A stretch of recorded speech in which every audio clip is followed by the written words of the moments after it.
Magandang araw po mga kaibigan. Dito naman po tayo. Magluluto tayo ng...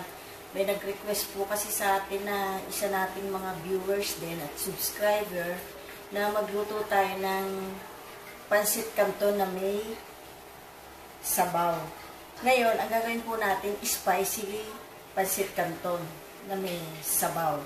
Ang gagamitin po natin mga ingredients, unahin po natin sa garlic, onion, tapos paminta. Ito po yung pang spicy natin, chili, liver and gizzard, minix ko na po, at saka prawns and wild egg, mushroom, chorizo de bilbao po, chicken breast, sayote, bagu beans, celery, carrots, pechay bagyo, and of course, pansit canton and oil. Ngayon, ang gagawin po natin, dahil may sabawang request niya, magbuboil po tayo nitong pinaglagaan po ng chicken broth. Mga manok, paan ng manok, atay, balon-balunan, tsaka laman na rin po. Doon po natin siya pakukuluan. Ngayon, habang iniintay po natin kumulo yung chicken broth, mimixan po natin itong chicken breast ng konting paminta, tapos soy sauce, at saka ito pong corn flour o cornstarch o flour, pwede po kahit ano. Ngayon, imimix na po natin siyang ganyan. At saka i-slice po natin malalapad. Yan.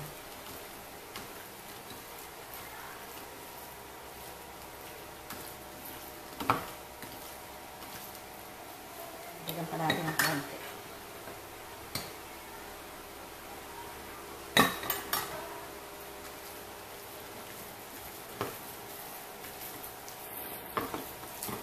Yan. Ready na po natin siya sa pag-igisa.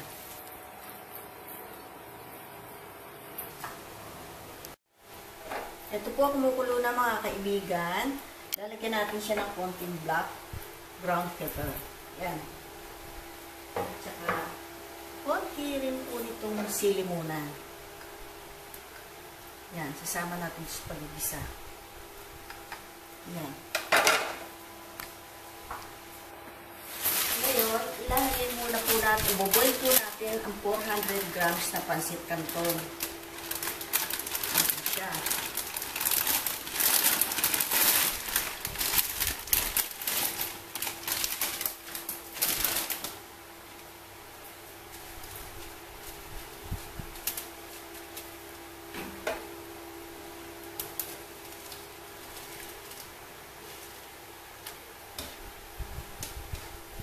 Gagawa po tayo ng saucy pansit canton.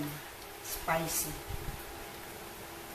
Ang first, boboil muna siya sa broth ng chicken.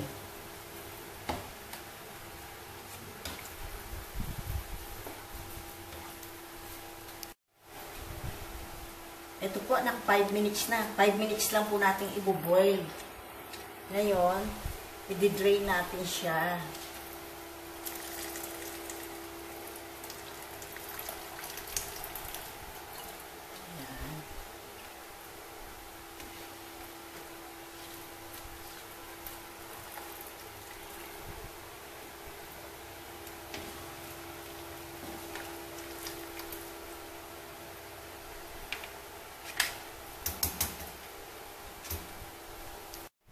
Ito po, atin na po siyang igigisa.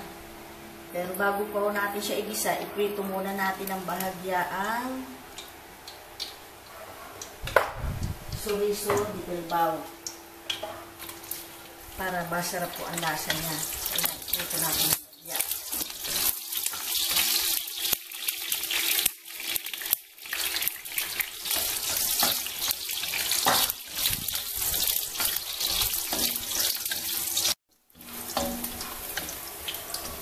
Ito, hangoy na natin. Bango.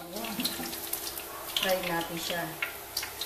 Ngayon, ito naman ang ipapry natin si chicken breast na nilaminate natin ng konting flour.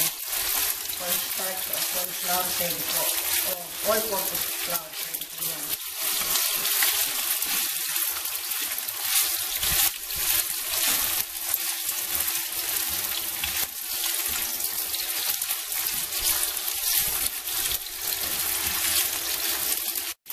Imulat po natin siya. Itatabi ko na lang dito sa reusable bowl para pag-ibigyan natin sa bagay sa ilalagay.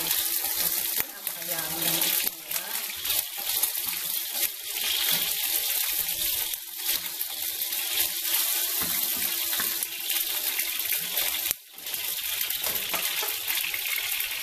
Ngayon, lagyan po natin si garlic.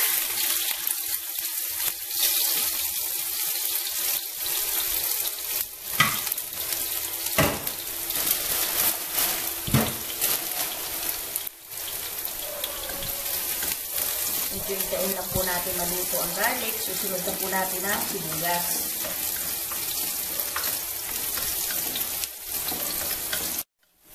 Ito na po ang sibuyas. Sunod na po natin siya.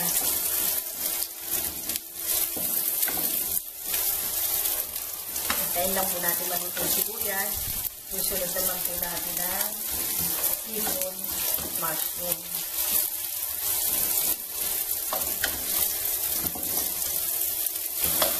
Hipon, susunod na po natin. Lagay lang po tayo ng konti muna. Siyempre marami po konti ating ano. Yan. Konti paminta. Kasi yung hipon malangka. Yun.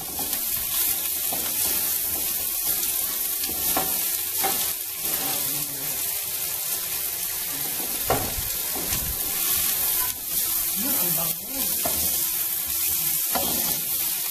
Ngayon, si mushroom na rin po ilalagay natin siya. Ayan.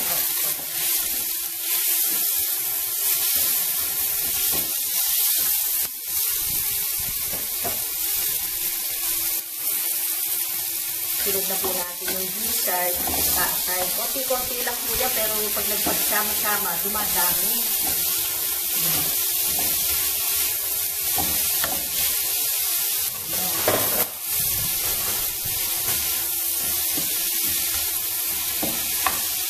Ito po ang ating final. Hindi po tayo gumagamit ng bechamel, ng cubes, saka Mamacita oyster sauce po ang dadala ng lasa. Katulad po sa adobo natin. Kasi may tamis siya. Tsaka kumpleto na rin po ito eh. Dalawa. Tatlo. Apat. Depende po sa inyo sa panlasa nyo kung gaano kasarap po. Gaano kadami nyo gustong lagay. Kaya ko po nilalagay agad para ma-absorb ng mga sangkap. Napakabango, napakayami talaga ng amoy ng natin.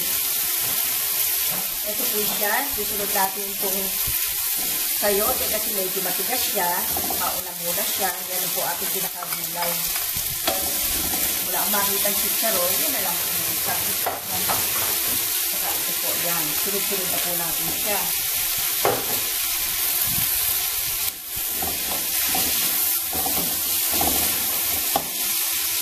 Tapos si carrot. Ayan.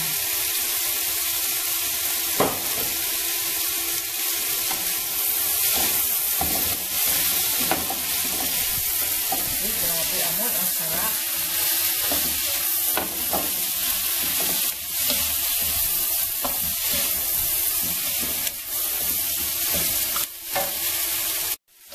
Ngayon, nalagyan po natin siya ng chicken broth, yung pinagpakuluan po natin, yung iba nando doon. Ito, ayan po siya.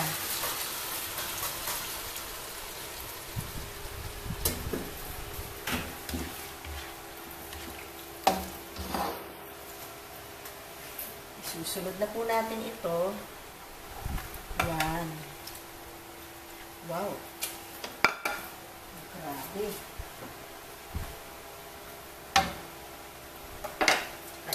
Pechay Baguio. Ito nilagay ito at masyadong marami.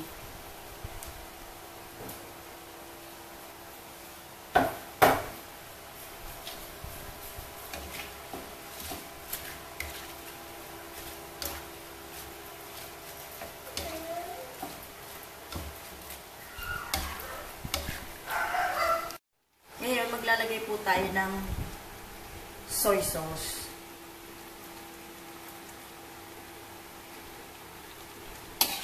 Pwede rin pong patis, pwedeng soy sauce, dagdag alat.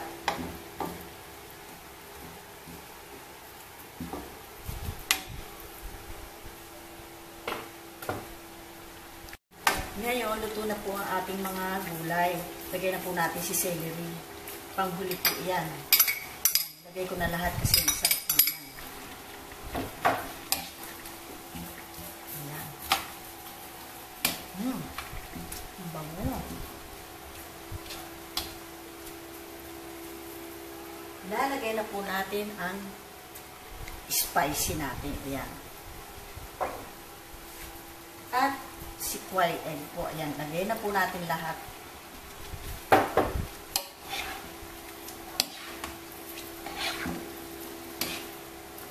Wow, ang bango. Sarap.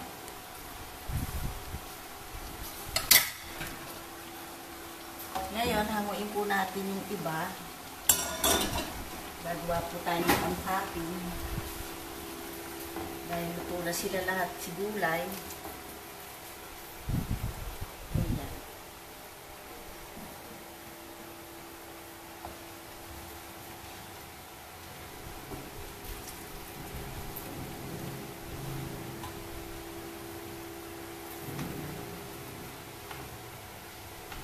Nahango na po natin. Nagtira tayo ng konti. Okay lang po yun. Yan, bubuhos po uli natin siya. Yan ang ating spicy sauce kanton. Oh, sorry.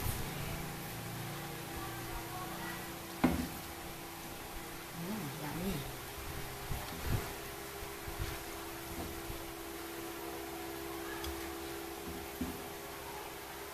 Ngayon, kung natatabangan po kayo, kayo na po bahala mag-add ng oyster sauce. At saka po yung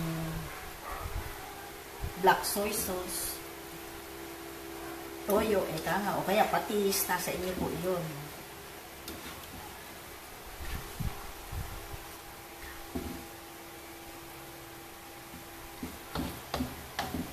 Ito na po atin na pumahawain ng spicy, saucy, pansit canton.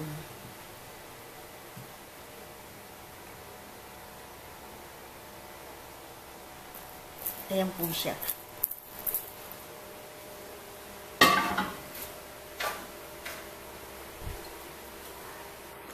Ayan po, saucy siya. Ngayon, gagawa po tayo ng topping niya. Ay, napakasarap po naman. Uy, mainit po, agoy. Wow.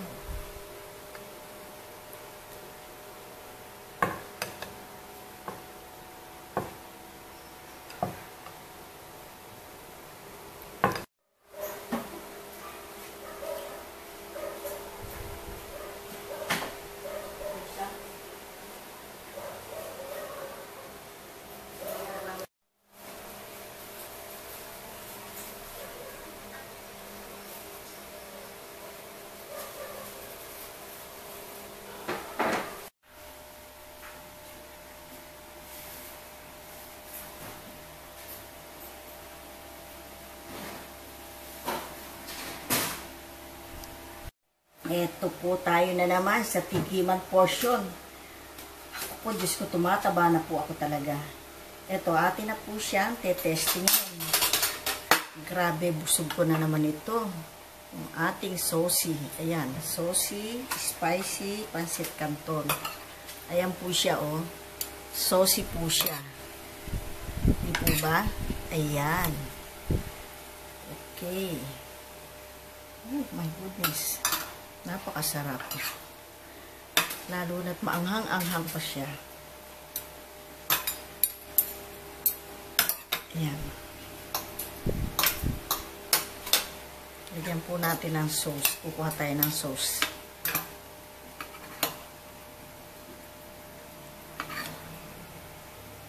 Yan po ang ating spicy sauce. Pansit canton. Napakasarap.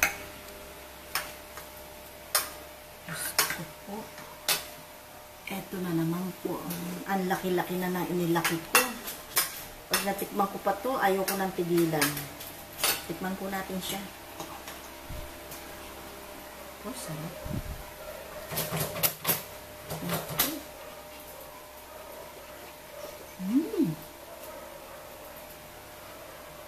Marami. Inchik na inchik ang dating. Sarap. Grabe. Yung spicy niya, talaga nag-blend ang lasa, tsaka yung oyster sauce. Grabe. Mahigh blood na ata ako nito.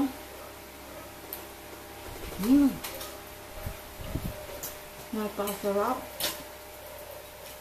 Huwag niyo po kakalimutan lagyan ng ano. Itong ano. Sausage.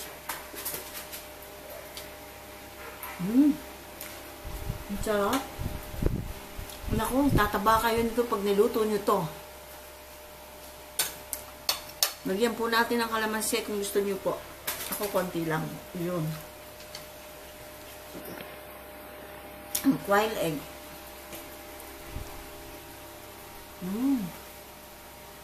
Ang sarap talaga. Naku. Pag natikman nyo magluto nito, luluto kayo nang luluto palagi.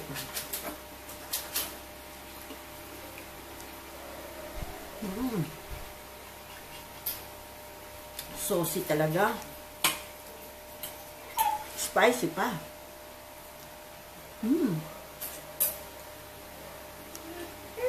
Makakalimutan nyo yung nilabasan nyo sa sarap.